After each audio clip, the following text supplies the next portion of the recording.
ভারতের এক আশ্চর্যতম মন্দির, যেখানে গ্রামবাসীরা কোনো দেবতার পুজো করে না, কুকুরের পুজো করে। এখানে কুকুরকে রক্ষা করা দেবতা বলা হয়, কিন্তু কেন, কি এমন ঘটনা যে কুকুর গ্রামের দেবতা হয়ে উঠেছে? এই কাহিনী কর্ণাটকের চায়নাকপাটের কাছে এক ছোট্ট গ্রাম।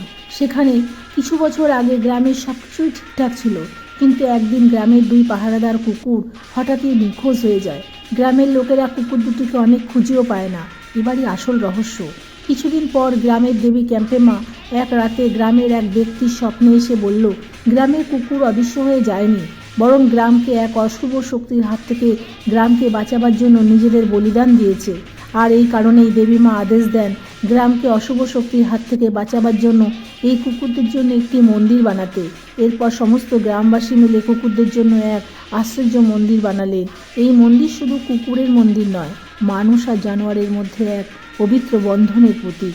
জয় মাতা রানী।